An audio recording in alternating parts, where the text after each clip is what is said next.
Hi అండి అందరికీ a very good morning అండి. Welcome to matter life style. ఈరోజు మా అబ్బాయి కోరిక మేరకు ఏం చేశానో చెప్పుకోండి. రెండాట్లో మా బాబు ఏం తీసుంటాడు అని మీరు గెస్ట్ చేస్తున్నారు.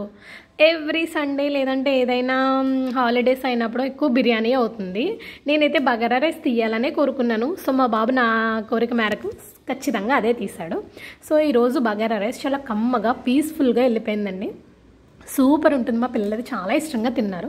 సో మీకు కూడా ప్రాసెస్ చూపించిపోతున్నాను, వచ్చేయండి. మరి ముందుగా స్టవ్ వెలిగించి కుక్కర్ పెట్టుకుని దాంట్లో 2 స్పూన్లు నెయ్యి, 1 స్పూన్ ఆయిల్ వేసుకుందాం. ఆయిల్ వేసుకున్నాక బిర్యానీ స్పైసెస్, మామూలుగా బగారా రైస్కైనా బిర్యానీకైనా బిర్యానీ స్పైసెస్ అనేది కామన్ అండి. చెక్క, లవంగం, మిరియాలు, యాలక్కాయ, బిర్యానీ ఆకు, పువ్వు అవన్నీ సేమ్ కామన్, ఎక్కడ డిఫరెన్స్ లేదు.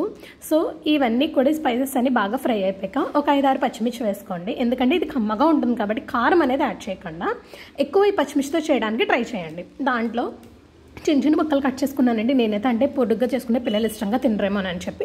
ఆనియన్స్ వేసుకుని బాగా ఫ్రై చేసుకున్నాక దాంట్లో అల్లం వెల్లుల్లి పేస్ట్ వేసుకుని పచ్చివాసన పోయేంత వరకు ఫ్రై చేసుకుని ఒక మీడియం సైజ్ టమాటాని చిన్న చిన్న ముక్కలుగా కట్ చేసుకుని దాంట్లో వేసుకుని మొత్తం ఇదంతా బాగా ఫ్రై చేసుకోవాలండి. ఈ బగారా రైస్కి ది మెయిన్ ఇంగ్రీడియంట్స్ ఏదంటే కొత్తిమీర, పుదీనా. ఈ రెండు ఉంటే చాలా టేస్ట్ ఆసమ్గా వస్తుందండి. సో కొంచెం కొత్తిమీర, కొంచెం పుదీనా వేసాను, అంటే గుప్పుడు వేసుకున్నానండి. నేనైతే ఎక్కువ వేసుకున్నాను. అలాగే కొద్దిగా బిర్యానీ మసాలా అంటే 1/2 టీ స్పూన్ వేసుకున్నాను, అంత ఎక్కువ కూడా నేను వేసుకోలేదండి. సో బాగా ఫ్రై చేశాక నేనైతే గ్లాస్కి 2 గ్లాసులు నీళ్ళు పోసుకున్నాను. నేనైతే ఒక గ్లాస్ బియ్యానికి 2 గ్లాసులు వేసుకున్నాను కాబట్టి మీరు ఎంత క్వాంటిటీ చేసుకుంటున్నారో దాన్ని బట్టి తీసుకోండి. సో వాటర్ కూడా వేసేసుకుని దీంట్లో కొద్దిగా సాల్ట్ వేసుకుని బాగా మరిగించుకోవాలన్నమాట అండి. ఇప్పుడు ఒకసారి సాల్ట్ చెక్ చేసుకుని తక్కువైతే వేసుకోండి, మళ్ళీ లాస్ట్లో వేసుకోవడానికి ఇంక అవ్వదు. సో వాటర్ మరిగిపోయింది, సాల్ట్ చెక్ చేసేసుకున్నాక బియ్యం వేసేసుకోండి. బియ్యం కూడా 2 సార్లు కడుక్కొని ఒక అరగంట పక్కన నానబెట్టుకునే బియ్యాన్ని వేసుకుంటే మనకి మెత్తగా స్మూత్గా పొడిగా వస్తుందండి.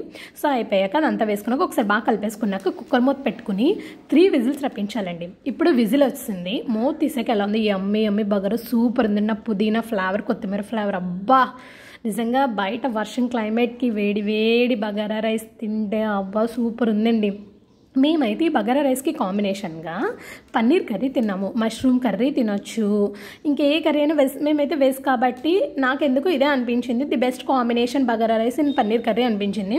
సో దీంట్లో నిమ్మకాయ పిండుకుని ఆనియన్ ఉంచుకుని క్లైమేట్ని ఎంజాయ్ చేస్తూ తింటే అబ్బా సూపర్ అండి. నిజంగా మీరు కూడా ఖచ్చితంగా వెజ్ బిర్యానీని, ఎప్పుడు ఫ్రైడ్ రైస్ బిర్యానీనే కాకుండా బగారా రైస్ ఒకసారి ఖచ్చితంగా మీరు ట్రై చేయాలి. ఎలా ఉందో నాకు కామెంట్ చేయండి. చెయ్యి ఒక వైపున కాలిపోతుంది, తినాలనే ఆరాటం. సో ఊదుకుని తినేయండి మెల్లిగా. ఫైనల్గా థ్యాంక్స్ ఫర్ వాచింగ్, బాయ్.